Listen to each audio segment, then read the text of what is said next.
টিংখাং বিধানসভা সমষ্টিৰ ৰাইজ কৰ্ম উদ্যোগী আৰু অত্যন্ত পৰিশ্ৰমী আৰু এইখন সমাজৰ আটাইতকৈ ডাঙৰ দিশটো হৈছে ইয়াত থকা সকলো জাতি জনগোষ্ঠী গাঁও চাহ বাগিচা সকলো অঞ্চলৰ বসবাস কৰা জনগোষ্ঠীবিলাকে বিভিন্ন সম্প্ৰদায়ৰ লোকসকলে মিলাপ্ৰীতিয়ে সমাজখন সুন্দৰ কৰি ৰাখিছে আৰু মাননীয় টিংখাং বিধানসভা সমষ্টিৰ জনপ্ৰিয় বিধায়ক তথা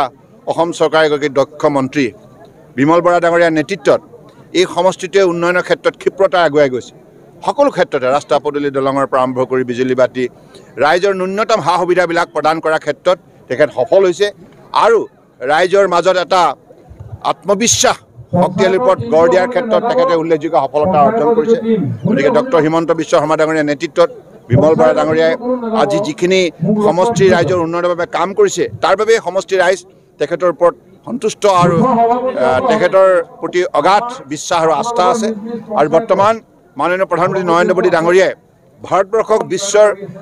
এখন শ্ৰেষ্ঠ উন্নত ৰাষ্ট্ৰ হিচাপে গঢ়ি তোলাৰ যিটো লক্ষ্য স্থিৰ কৰিছে এই লক্ষ্যত উপনীত হ'বৰ বাবে ভাৰতবৰ্ষৰ অন্যান্য অঞ্চলৰ লগতে অসমৰ 3,40,00,000 লোক লগতে ডিব্ৰুগড় লোকসভা সমষ্টি তিনিচুকীয়া আৰু ডিব্ৰুগড় জিলাৰ 10টা সমষ্টিৰ ৰাইজে আগন্তুক দিনত উল্লেখযোগ্য ভূমিকা পালন কৰিব লাগিব এইকাৰণে মই আহিলোঁ টিংখাং সমষ্টিৰ ৰাইজৰ আশীৰ্বাদ বুটলিবৰ বাবে আৰু টিংখাং সমষ্টি আপোনালোকে জানে যে মই এতিয়াও মোৰ মনত আছে যে এই সমষ্টিটোৱে 2004 চনত মই যেতিয়া প্ৰতিনিধিত্ব কৰিছিলোঁ আটাইতকৈ উল্লেখযোগ্য সংখ্যক তেখেতসকলে মোক ভোট দি পেলাই জয়যুক্ত হোৱাত বিশেষভাৱে অৰিহণা আগবঢ়াইছিল গতিকে মই তেখেতসকলৰ ওচৰত কৃতজ্ঞ আৰু তেখেতসকলৰ প্ৰতিগৰাকী শ্ৰীচৰণৰ মই মূৰ দুৱাই সকলোৱে আশীৰ্বাদ বিচাৰিছোঁ সকলোৱে সহযোগিতা আজি খুব এটা ভাল লক্ষণ যে বিভিন্ন দল আজি ত্যাগ কৰি পেলাই আজি তেখেতসকলে ভাৰতীয় জনতা পাৰ্টীত যোগদান কৰাটোৱে এটা শুভ লক্ষণ এইটো কথা প্ৰমাণ কৰে যুৱ শক্তি যেনেধৰণে আগবাঢ়ি আহিছে তাৰ মানে তেখেতসকলে দেখিছে যে এই দলটোহে আজি তাৰিখত উন্নয়নৰ ক্ষেত্ৰত সকলোকে আস্থাৰ বিশ্বাসত লৈ আগবাঢ়িছে কংগ্ৰেছে 60 বছৰ কাল ৰাজত্ব কৰিলে তেখেতসকলে কেৱল প্ৰতিশ্ৰুতি দিলে ভুৱা প্ৰতিশ্ৰুতি দিলে বৰঞ্চ অসমখনক কংগ্ৰেছে বহুত অন্ধকাৰলৈ ঠেলি দিছিল সেই অন্ধকাৰ থকা অসমখনক পোহৰ দি পেলাই শক্তি প্ৰদান কৰি আজি তাৰিখত মোদী ডাঙৰীয়াৰ নেতৃত্বত যেনেধৰণে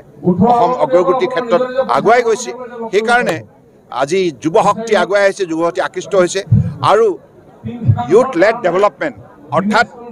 যুৱ সবলীকৰণ ক্ষেত্ৰত মোদী ডাঙৰীয়াই যিটো প্ৰগ্ৰাম লৈছে এই প্ৰগ্ৰামৰ যোগেদি আজি যুৱসকল কৰ্ম উদ্যোগী হৈছে সংস্থাপিত হৈছে আৰু উপাৰ্জনৰ বাবে মৰ্যাদা সহকাৰে তেখেতসকলৰ জীৱনত এটা পৰিৱৰ্তন আহিছে হয় মোদী ডাঙৰীয়া সবকা সাথ সবকা বিকাশ সবকা বিশ্বাস দৰিদ্ৰ নাৰায়ণৰ সেৱা সৰ্বব্যাপী সৰ্বস্পৰ্শী অন্ত্যোদয় skill India digital India make in India startup India fit India Khelo India সব যুৱ শক্তি for the empowerment of our young generation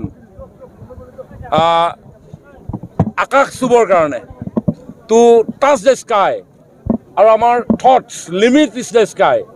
আকাশ আমাৰ হিমা এই চিন্তাৰ এটা প্লেটফৰ্ম মাননীয় প্ৰধানমন্ত্ৰী ডাঙৰীয়া নিৰ্মাণ কৰিলে খেলো ইণ্ডিয়াৰ জৰিয়তে যি লিখিছে স্কিল ইণ্ডিয়াৰ জৰিয়তে যি লিখিছে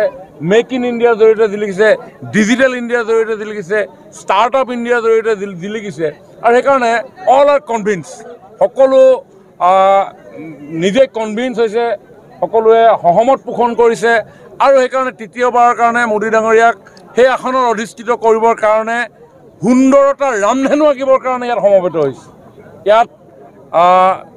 কলুখতাৰ স্থান নাই সমাজ সদায় সুন্দৰ পজিটিভ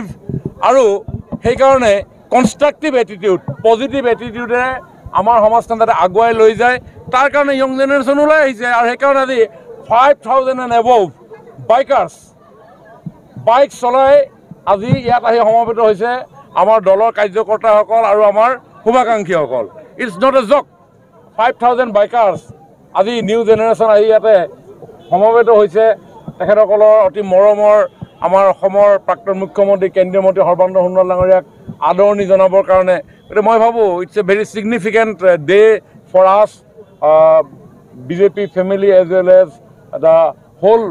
ফেমিলি অফ আছাম গতিকে মই ভাবোঁ যে আগন্তুক দিনত এই যি যাত্ৰা আৰম্ভ হৈছে ই এটা ডাঙৰ বাৰ্তা সমগ্ৰ অসমলৈ প্ৰেৰণ কৰিব